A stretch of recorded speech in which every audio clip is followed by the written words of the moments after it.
E é isso, irmãos. Estou diante de uma grande responsabilidade, diante de uma grande obra. Essa frase foi dita por Neemias. Eis que estou diante de uma grande obra.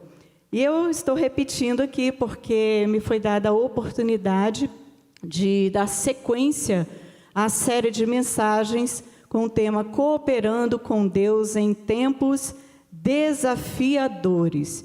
E hoje é a 6ª mensagem dessa série, que foi iniciada pelo pastor Walter, que está presente aqui entre nós. Glória a Deus, ou glória! Pastor Walter iniciou essa série falando sobre a movimentação da glória. A movimentação da glória, como o povo de Israel experimentou o cuidado de Deus através de várias manifestações da sua glória, no deserto, nos tempos de Josué, a passagem do Jordão, a tomada de Jericó, no tempo dos juízes, e assim foi. Experimentou a monarquia, a dedicação do templo, mas também como a nação se distanciou, teve uma decadência espiritual, moral, porque se distanciou da presença de Deus, desobedeceu. Então, pastor Walter abordou a questão da movimentação da glória. A 2ª mensagem foi Valber, recomeçando pelo altar. Recomeçando pelo altar. Ele nos chamou a atenção de que nós precisamos colocar a nossa vida diante do Senhor, reconhecer Deus como Senhor da nossa vida, reconhecer quem Deus é e entender quem nós somos diante da presença de Deus. A 3ª mensagem da série foi ministrada pelo pastor Sérgio Timóteo. Primeiro, a minha casa, que diz respeito à reconstrução do templo. Reconstrução do templo, da casa de Deus. E a 4ª série, a exclusividade do culto, também ministrada pelo pastor Walter.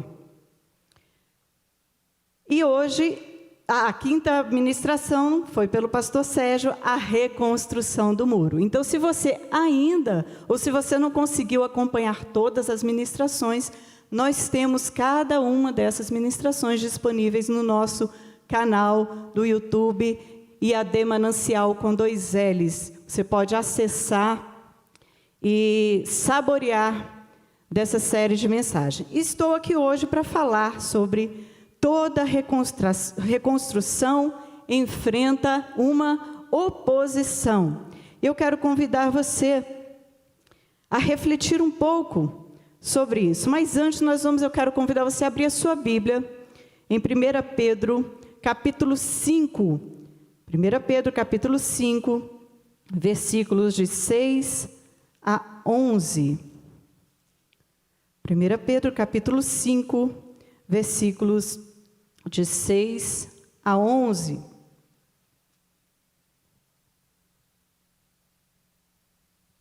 Diz assim: humilhai-vos, pois, debaixo da potente mão de Deus, para que a seu tempo vos exalte, lançando sobre ele toda a vossa ansiedade, porque ele tem cuidado de vós. Sede sóbrios, vigiai, porque o diabo, vosso adversário, anda em derredor, bramando como leão, buscando a quem possa tragar, ao qual resisti firmes na fé, sabendo que as mesmas aflições se cumprem entre os vossos irmãos no mundo. E o Deus de toda graça, que em Cristo Jesus vos chamou à sua eterna glória, depois de haverdes padecido um pouco, Ele mesmo vos aperfeiçoará, confirmará, fortificará e fortalecerá. A Ele seja glória e o poder para todo sempre. Amém. Vamos para Efésios. Efésios, capítulo 6. Efésios, capítulo 6, versículos de 10 a 18.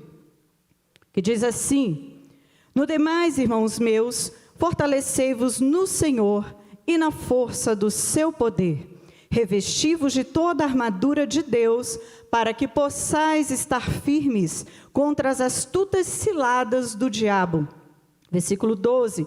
Porque não temos que lutar contra carne e sangue, mas sim contra os principados, contra as potestades, contra os príncipes das trevas deste século, contra as hostes espirituais da maldade nos lugares celestiais. Portanto, tomai toda a armadura de Deus, para que possais resistir no dia mau, e havendo feito tudo, ficar firmes. Estai, pois, firmes, tendo cingidos os vossos lombos com a verdade, e vestida a couraça da justiça, e calçados os pés na preparação do evangelho da paz, tomando sobretudo o escudo da fé, com o qual podereis apagar todos os dardos inflamados do maligno.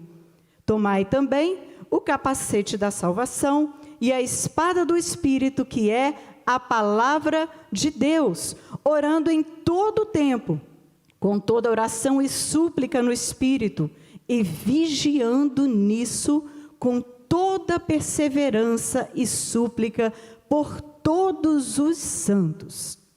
Agora vamos para 2 Coríntios, e vai gravando isso aí. 2 Coríntios, capítulo 10, versículos 4 a 5.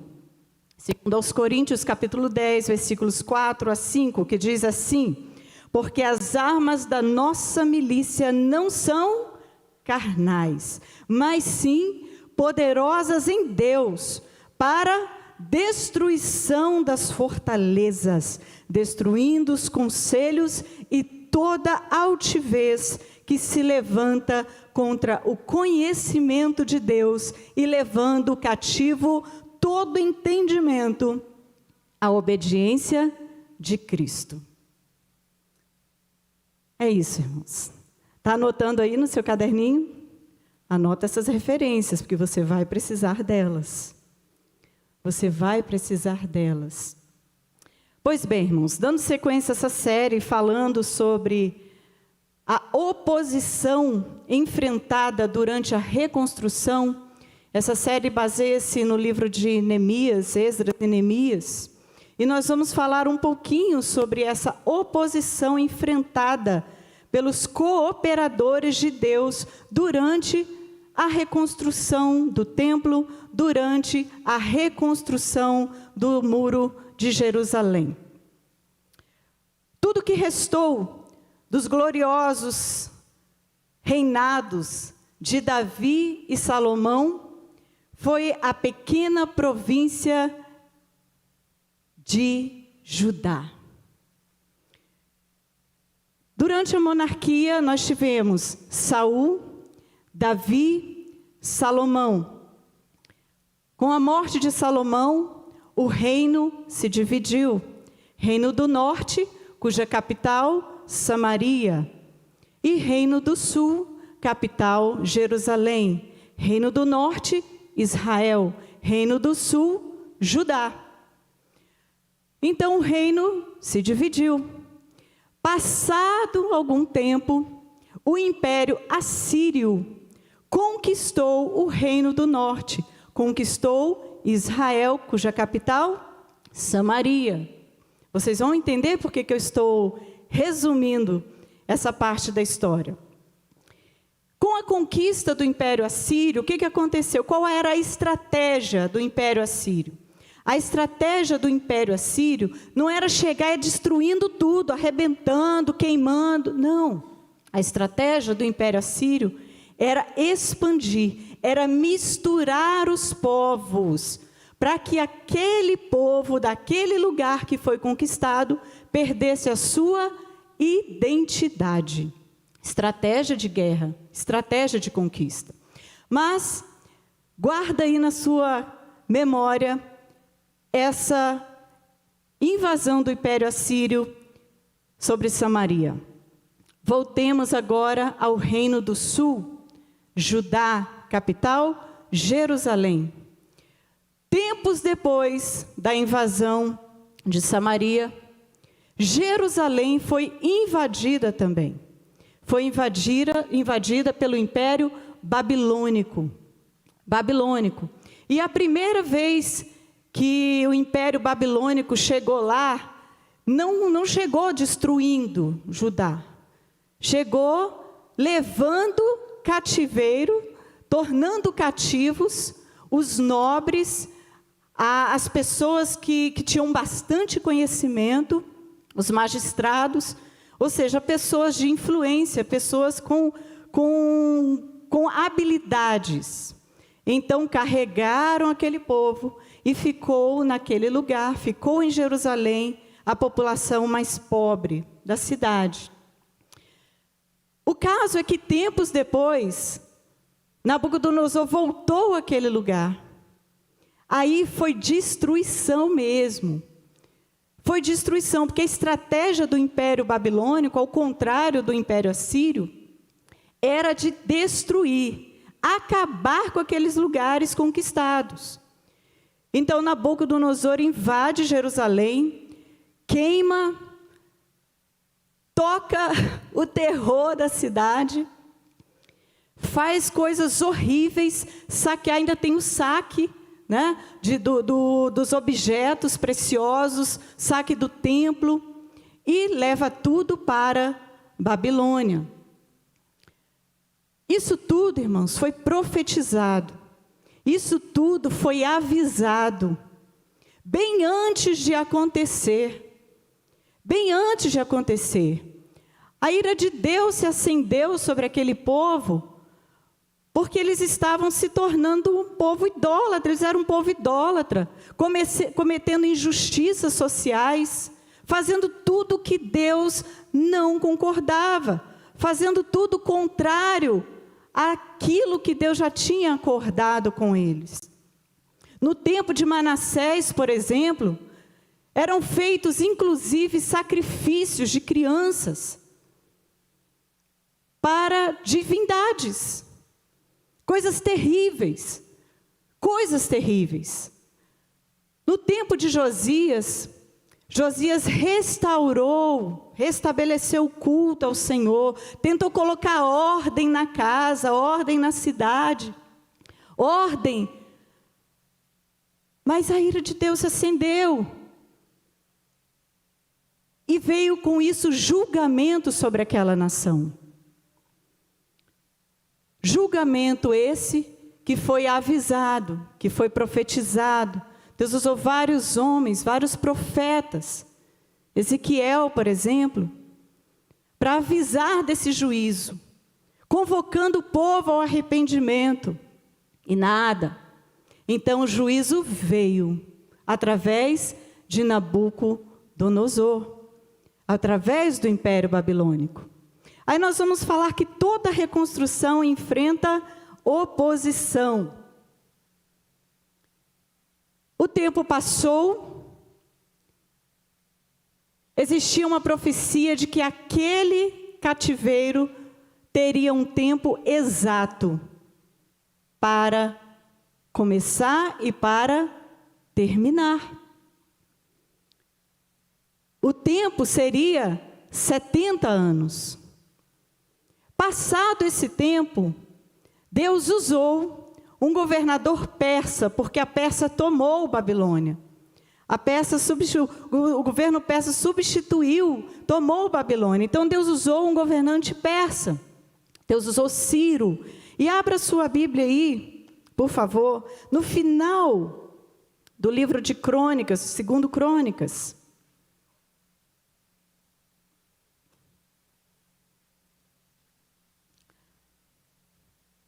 No finalzinho, o último versículo, capítulo 36. Os 2 últimos versículos, só para você entender. Porém, no 1º ano de Ciro, rei da Pérsia, para que se cumprisse a palavra do Senhor pela boca de Jeremias, você vai encontrar essa profecia em Jeremias capítulo 25 e também no 29. Para que se cumprisse a palavra do Senhor pela boca de Jeremias, o que o Senhor fez? Despertou o Senhor o espírito de Ciro, rei da Pérsia, o qual fez passar pregão por todo o seu reino, como também por escrito, dizendo: assim diz Ciro, rei da Pérsia, o Senhor, Deus dos céus, me deu todos os reinos da terra e me encarregou de lhe edificar uma casa em Jerusalém, que está em Judá. Quem dentre vós é de todo o seu povo, que suba, e o Senhor, seu Deus, seja com ele. Vira a página aí, no livro de Esdras, capítulo 1. No primeiro ano de Ciro, rei da Pérsia, para que se cumprisse a palavra do Senhor por boca de Jeremias, despertou o Senhor o espírito de Ciro, rei da Pérsia, o qual fez passar pregão por todo o reino, como também por escrito, dizendo: assim diz Ciro, rei da Pérsia, o Senhor Deus dos céus me deu todos os reinos da terra, e ele me encarregou de lhe edificar uma casa em Jerusalém, que é em Judá. Muito bem, aquele povo, lembra dos samaritanos? Lembram dos samaritanos? Os samaritanos era uma mistura, já não eram os israelitas, já não era aquele povo original, sabe? Era uma mistura de israelitas com várias outras nacionalidades. Eles se casaram, tiveram filhos, descendentes, e esses descendentes são os conhecidos samaritanos.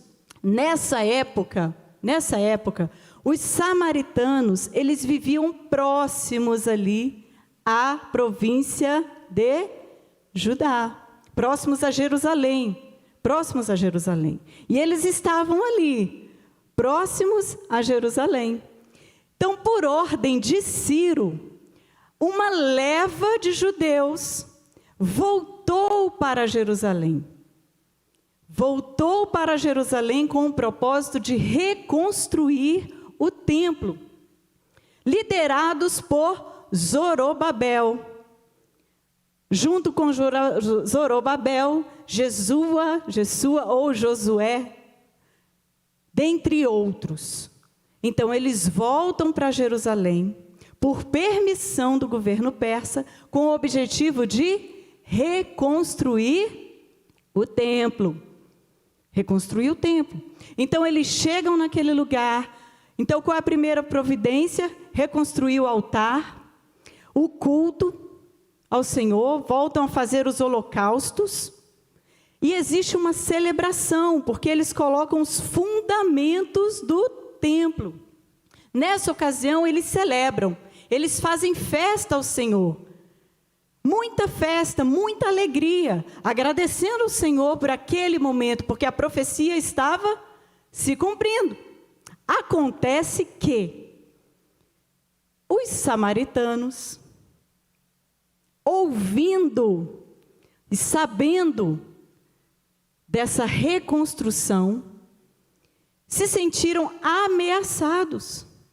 Não gostaram da ideia. O quê? Os judeus voltando, reconstruindo a cidade, isso vai ser prejuízo para nós? Isso não vai ser bom, não? Então, o que eles fizeram? A primeira proposta feita a Zorobabel. Ô, Zorobabel, e aí, amigão, tudo bem? Podemos ajudar vocês? Nós também acreditamos, nós também servimos ao Deus que vocês servem. Então, Zorobabel recusa a oferta. E olha, imaginem, ele precisava de mão de obra. Precisava ou não precisava? Uma grande obra, a reconstrução do templo. Zorobabel recusa a oferta. Um dos objetivos, ao retornarem àquele lugar, era restaurar o culto a Deus. Aquele povo, os samaritanos, eles realmente acreditavam no Deus de Israel e até lhe prestavam culto. mas também prestavam culto a outras divindades. Existia um sincretismo religioso. Eles não tinham compromisso de fidelidade com o Deus Todo-Poderoso. Zorobabel rejeita. Negativo. Vai reconstruir o templo, aquele que tem Deus como único Senhor, Deus de Israel como único e verdadeiro Senhor. Zorobabel recusa. E o que acontece com essa recusa? Os samaritanos ficam irados, inflamados. O quê? Como pode? E começam a desanimar os construtores daquela obra. Começam a caluniar, começam a falar bobagens e, por último, escrevem uma carta ao governante posterior a Ciro. Escrevem uma carta a Dario, falando que aquela reconstrução não era boa para aquele império, que aquilo traria prejuízo econômico para aquela nação. E Dario manda suspender a obra de reconstrução do templo. Então, a primeira oposição encontrada foi essa. Tudo bem. Em outros tempos, outros servos de Deus, outras pessoas também tiveram oposição. Também sofreram oposição. Moisés, por exemplo, teve Faraó como oposição. E assim vai. A questão não é a oposição em si, é como reagimos à oposição. E sabe o que aconteceu, irmãos? A obra de reconstrução do templo foi interrompida por aproximadamente 16 anos. 16 anos aproximadamente foi o tempo em que a obra foi interrompida. Ninguém colocou uma pedrinha lá. Nesse tempo, esse povo se ocupou em construir as suas próprias casas. O tempo foi passando e nada do objetivo ser alcançado. Como eu disse, a questão não é a oposição. A questão é como nós reagimos à oposição. Zorobabel e aqueles líderes chegaram àquele lugar com uma carta, com um edital, com um negócio, um documento de um governante persa, irmãos, um documento que não podia ser cancelado. Então eles tinham a certeza, eles tinham aqui, legalmente eles tinham passe livre para reconstruir. Mas o que eles fizeram? Deram ouvidos à oposição. Mais de uma década, o templo, a reforma, a reconstrução do templo parada. Mas era a proposta, era o objetivo de Deus reconstruir aquele templo. E usar cooperadores. Sabe o que Deus fez, irmãos? Levantou 2 homens, Ageu e Zacarias, para dar um sacode, para dar um sacode. Sabe o que me lembrou isso? Quando eu entrei no serviço militar, a gente enfrentava cada situação, e tinha dia que o desânimo tomava conta. A gente queria tocar o sino, pedir baixa, desistir daquele negócio, mas aí chegava alguém e fazia assim, ei, não desiste não, está todo mundo aqui com você, estamos juntos, vamos chegar lá. Teve um caso de uma colega que chegou a dar uns tapinhas na cara de outra, para despertar, para acordar. E assim Deus fez. Durante esse período, Deus levantou o profeta Ageu, Deus levantou o profeta Zacarias, e deu um ultimato para aqueles líderes que tinham a tarefa de reconstruir o templo de Jerusalém. E a palavra foi forte, irmãos. O que acontece? Zacarias estava desanimado, muito desanimado. No início, Zacarias estava, bombando, alegre, feliz. Vamos embora, vamos tocar. E confiou na sua própria força. Confiou na força do seu braço. E eis que a palavra do Senhor, por intermédio do profeta Zacarias, a Zorobabel, foi a seguinte. Você encontra isso em Zacarias, capítulo 4, versículo 6. E respondeu e falou dizendo: esta é a palavra do Senhor a Zorobabel, dizendo: não por força, nem por violência, mas pelo meu Espírito, diz o Senhor.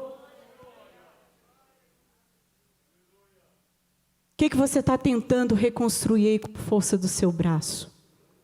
O que você está tentando construir com o seu conhecimento, com o seu mestrado, com o seu doutorado, com a sua força física, com seus conhecimentos? Tome essa palavra para você, meu irmão. Não por força, nem por violência, mas pelo Espírito do Senhor. É o Espírito do Senhor que te capacita para vencer. É o Senhor que vai te habilitar para vencer as guerras. Guerras espirituais, armas espirituais. O que aconteceu com Josué, o Jesua? Estava com as vestes sujas. Deus usa Ageu, Deus usa Zacarias. E dá um alerta, faz um alerta. Tempo de limpar as vestes. Vestes sacerdotais devem ser lavadas pelo sangue do Cordeiro. Nós somos sacerdotes, cada um de nós, eu e você. Precisamos lavar as nossas vestes. O templo precisava ser reconstruído, mas não podia ser de qualquer jeito. Não podia ser na força do braço. Não podia ser com as vestes sujas, de qualquer jeito. Precisava haver santificação, purificação. Então a oposição aconteceu. O desânimo veio, eles cederam à oposição e pararam a obra. Mas Deus usa profetas, Deus usa pessoas para alertá-los. Irmão, enquanto eu preparava essa ministração, eu orava ao Senhor: levanta Ageus, levanta Zacarias entre nós, Senhor. Quanto tempo projetos estão parados porque você se acomodou. Esse negócio da lei do menor esforço, irmãos, é uma coisa triste. E a gente precisa tomar cuidado com isso. Hoje em dia nós temos botão para tudo, quase tudo. Você entra no elevador, botão. Você vai lá para o 10º andar. Antigamente era escada. Chegava no 2º, já estava morrendo, né? Hoje você entra no elevador, 10º andar. Olha que chique. Você quer lavar roupa? Você junta a roupinha lá, coloca lá no tanque, botão. Celular, nem botão tem mais. Como é que é? Touchscreen. Touchscreen. Olha que coisa. E ainda assim, nós reclamamos que a internet está lenta, que eu tenho que pegar esse monte de roupa e colocar no tanque para lavar. Ô, irmãos, aquele povo se acomodou. Estava bom demais. Na terra deles, eles já estavam em Jerusalém. Cada um reconstruindo sua casinha, cuidando da sua vidinha. Se volte para o Senhor, meu irmão.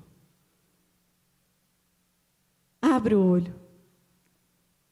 A oposição está aí. O inimigo, ele não brinca em serviço. Estratégias de Satanás para nos paralisar.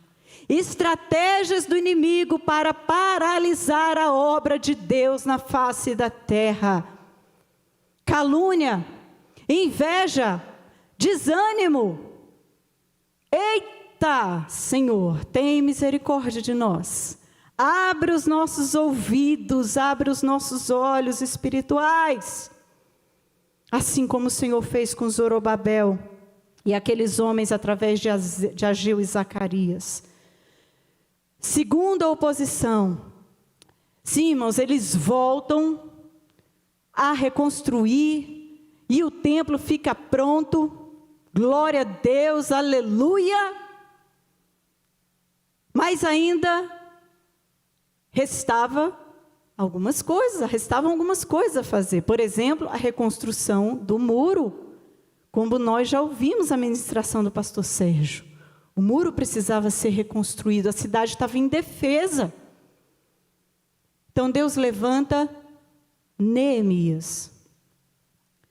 Nesse período, também nós temos Esdras, que começa a ministrar a palavra, ele se preocupa em ensinar a palavra. O povo precisava de ensinamento.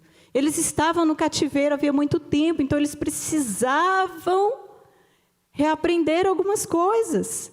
Então Deus usa Esdras.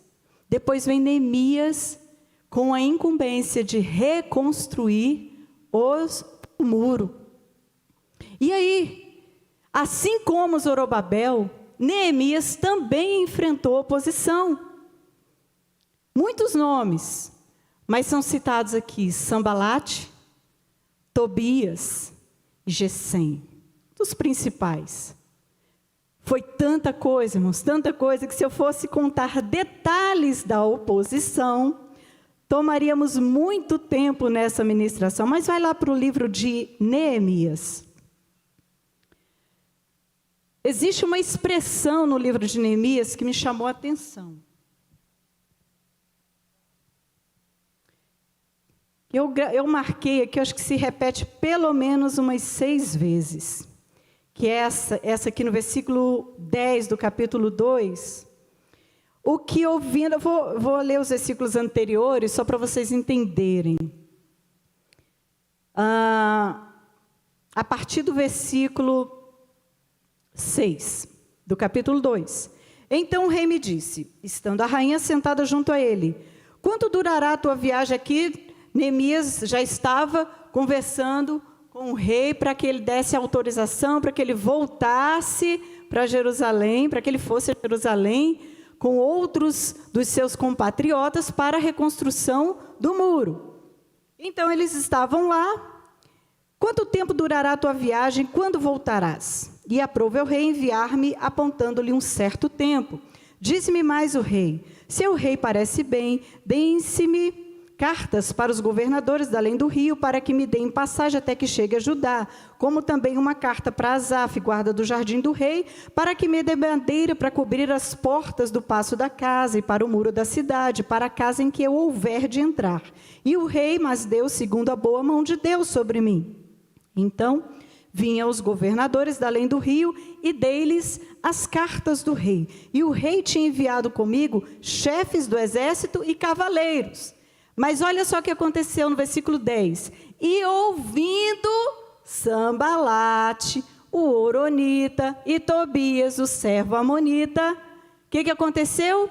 Lhes desagradou com grande desagrado que alguém viesse a procurar os bens dos filhos de Israel. Eita, que coisa! Eles não gostaram, não. Olha, eu achei tão interessante essa colocação aqui, lhes desagradou com grande desagrado que alguém viesse a procurar o bem dos filhos de Israel. Que coisa é essa, meu irmão? Alguém não se agradar, alguém ficar extremamente chateado, porque outro alguém quer o bem de uma nação, de outro alguém. Que coisa é essa? A partir daí, Neemias enfrentou muita oposição. Esse desagrado aqui foi realmente muito desagrado e muito desagradável para Neemias, porque a partir daí, Neemias enfrentou grande oposição. Dentre essa oposição, eu listei aqui algumas coisas. Inveja, ira, zombaria, desprezo, acusação, críticas, astúcias, prepararam ciladas, fizeram conspirações, inventaram mentiras e até falso profeta, irmão. Até falso profeta para enganar Neemias. Olha que coisa. E por último, montar uma coligação com outros povos vizinhos ali. Falaram, vamos nos juntar, vamos nos unir contra esse povo para os atacarem. Essas foram apenas algumas situações que eu listei. Pensa bem, irmão, você ia dar conta disso? Se levantasse uma oposição contra a obra que Deus te comissionou a fazer, uma oposição como essa? Inveja, intimidação, zombaria, coligação para te atacar? Ao contrário de Zorobabel, durante a reconstrução do templo, Neemias não se intimidou. Logo no início, irmãos, eu pensei, Neemias, ele era acostumado no palácio. Acostumado no palácio, um homem observador, só de tocaia, só tocaiano, só observando a conspiração do inimigo.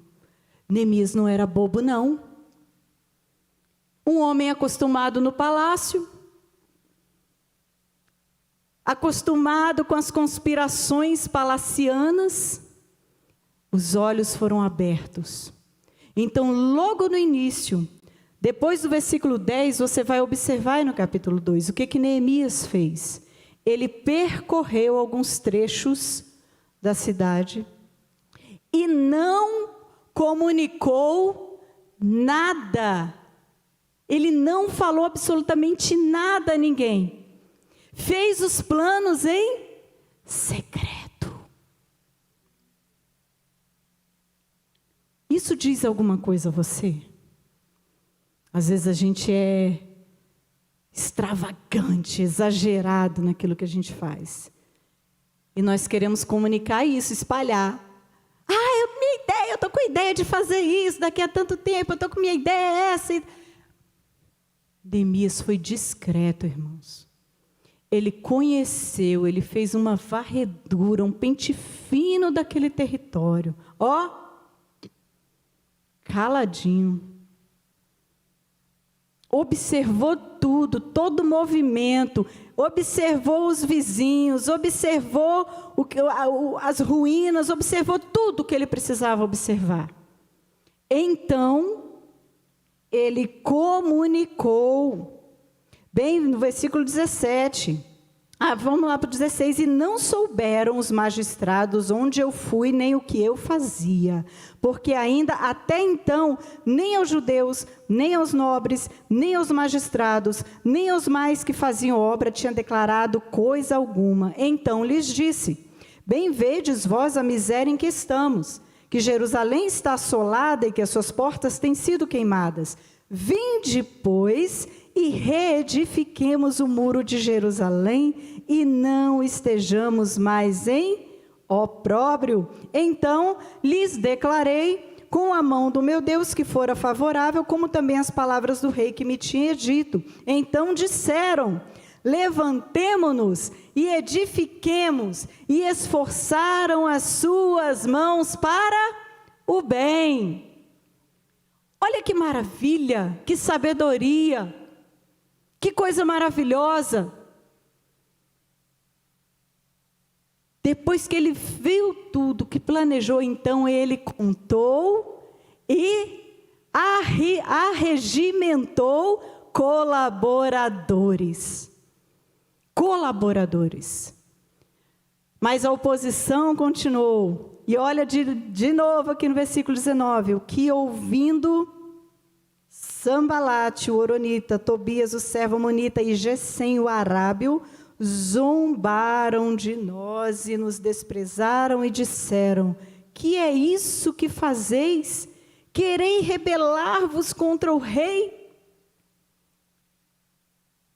Foi muita oposição, irmãos. Se você acompanhar, depois você em casa, vai degustando, vai reforçando essa palavra, leia o livro de Neemias, você vai encontrar. Eu não quero focar na oposição, apesar do tema ser esse. O que nós queremos focar?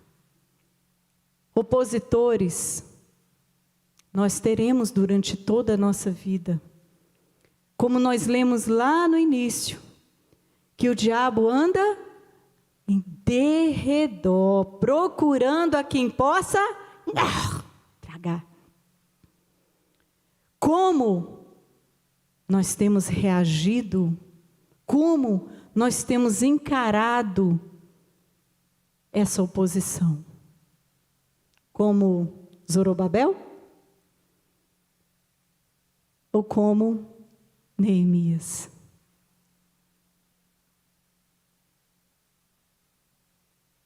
As armas da nossa milícia não são carnais, mas são poderosas em Deus para a destruição de fortalezas.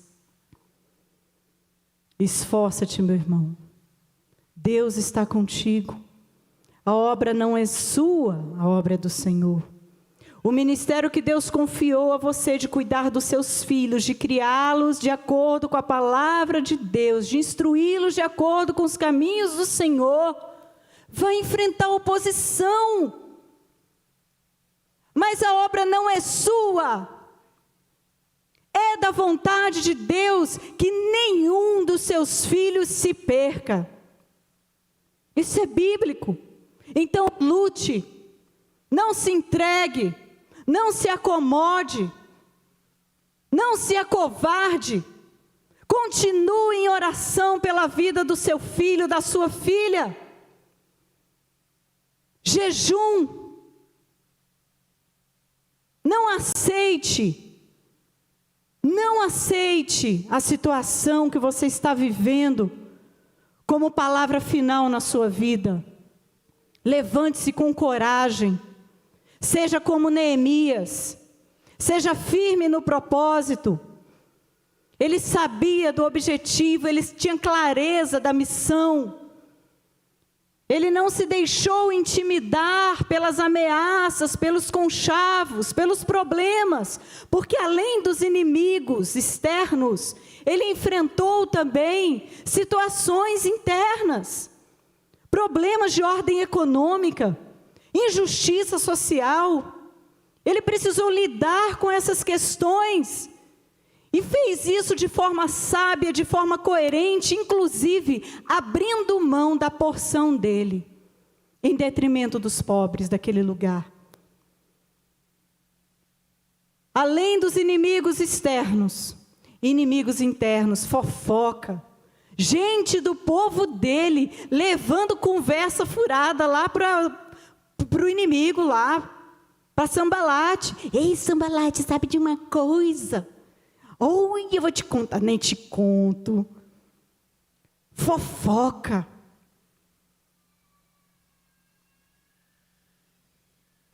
Irmãos, que Deus tenha misericórdia de nós. Que essa palavra que falou tão profundamente ao meu coração sirva de alerta para você, assim como serviu para mim.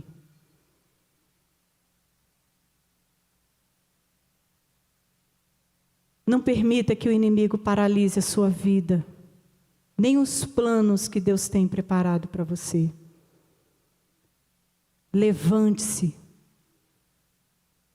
Tenha coragem, ousadia, para concluir aquilo que começou. É no poder do Espírito Santo. É com armas espirituais. É na palavra de Deus. É na oração. É na certeza da sua salvação. É na propagação do Evangelho da paz. É firmando as suas bases espirituais. É tendo a certeza da sua fé e não abrindo mão disso, em detrimento das propostas do inimigo. A oposição foi tão ousada, que mandou até um profeta lá para falar para Neemias: olha, se esconde lá no templo, se esconde lá, porque eles vão matar você, Neemias não era bobo não, irmãos, ele tinha conhecimento, ele não era acomodado, ele era um leitor, ele era um conhecedor, ele sabia qual era a vontade de Deus, ele sabia o que ele podia e o que ele não podia fazer, ele sabia o que ele podia fazer para agradar o Senhor, ele sabia que dependendo do que ele fizesse, iria representar a derrota dele daquele povo, que já havia passado tantos anos em cativeiro.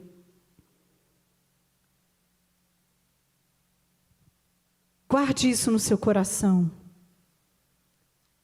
Guarde isso no seu coração. Opositores se levantarão contra você, contra mim. Mas a vitória é nossa pelo sangue de Jesus. O inimigo só vai te intimidar. O inimigo só vai te derrotar se você permitir. Se você permitir, se você abrir brechas para isso. Mas nós temos um Deus que traz renovo, que traz esperança, assim como Ele renovou a fé, assim como Ele renovou a esperança, assim como Ele deu um up em Zorobabel e nos reconstrutores do templo. Deus tem esperança para você.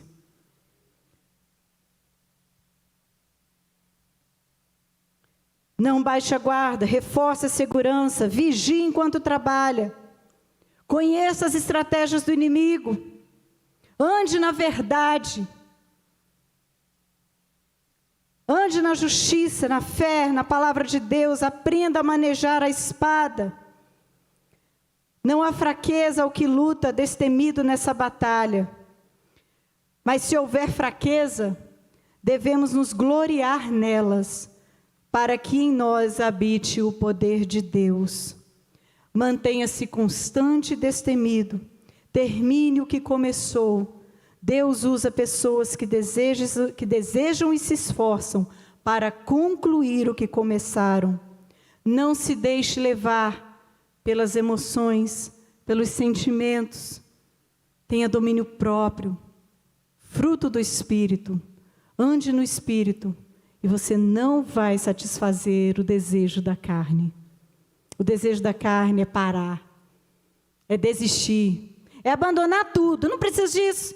Por que eu estou fazendo isso? Por que eu estou frequentando o templo? Por que eu estou jejuando? A gente tem fome. O corpo quer comer.